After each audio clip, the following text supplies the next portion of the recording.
Turn back to Matthew chapter 1 for me.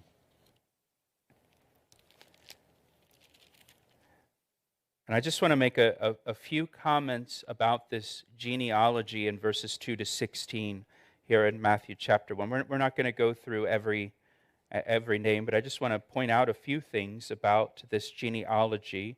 First of all, it's not a comprehensive genealogy. Matthew left out several of the names in the genealogy that we find elsewhere in other genealogies in the Bible. And that was a common practice in Jewish genealogies. His purpose here is not to give us an exhaustive genealogy of Jesus. His purpose is to prove that Jesus descended from Abraham and David, that Jesus is from the right nation and the right family, and thus qualified to be the Messiah. And Matthew does that with the names that he provides here in this list. So it's not comprehensive. He's selective. He leaves some people out, and interestingly, he includes some people that are kind of unusual. The second thing I want to point out is that this is the genealogy of Joseph. This is the genealogy of Joseph. Joseph, of course, was not the biological father of Jesus. Jesus was the Son of God, is the Son of God. Joseph was the adoptive father of Jesus. This genealogy establishes Jesus' claim to the throne of David through his adoptive father, Joseph.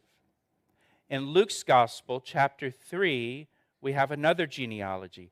That's the genealogy of Mary.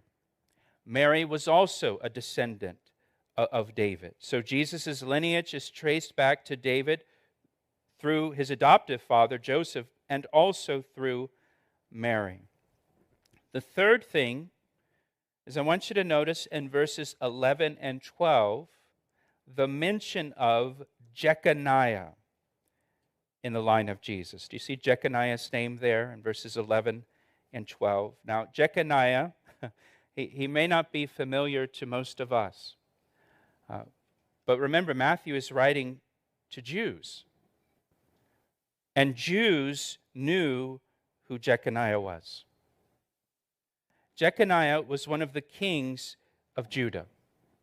And here's why Jeconiah was remembered, and here's why he was famous.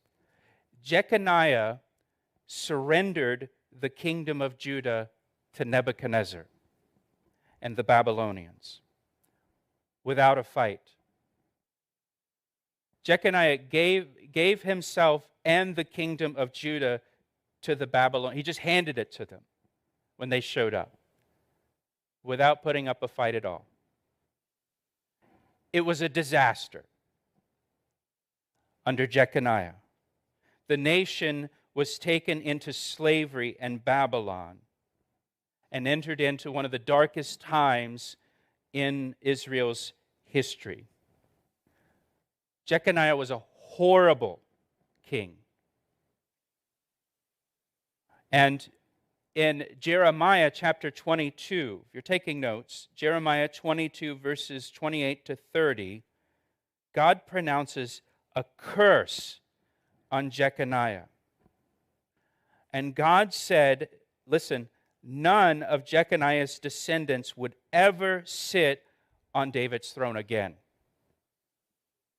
None of Jeconiah's descendants can ever sit on David's throne as the king again. Well, that's a problem. That's a problem for us because Jeconiah is in this genealogy. Joseph is a descendant of Jeconiah. That means Joseph cannot sit on David's throne. Now, the Jewish reader who knows his history would know that Jeconiah creates a problem in the line of the Messiah. The Bible says the Messiah will reign on the throne of David forever. But no descendant of Jeconiah can sit on David's throne. So how do you get around that? The virgin birth. The virgin birth. The virgin birth. Jesus is not the biological son of Joseph. He's the legal son. He's the adopted son. but he's not a biological son. Jesus has a legal right to the throne of David, but he's not a descendant of Jeconiah. Matthew presents this Jeconiah problem in the line of David and then immediately provides the solution with the account of the virgin birth in the second half of chapter 1, beginning in verse 18, that we're going to look at next week. So again, he's writing to a Jewish audience. As they're reading through that genealogy, they see Jeconiah's name. They know that creates a problem because no one after Jeconiah can sit on the throne of David. What are you going to do about that? Well, the virgin birth. And he explains that Jesus was born of a virgin and that he's not the biological son of Joseph. Look at verse 16. It says, "And Jacob begot Joseph, the husband of Mary, of whom was born Jesus, who is called Christ." Matthew makes it clear in verse 16 that Joseph is not the father of Jesus. Joseph is the husband of Mary, and Jesus was born to Mary, not to Joseph. So the curse of Jeconiah is not passed to Jesus because of the virgin birth.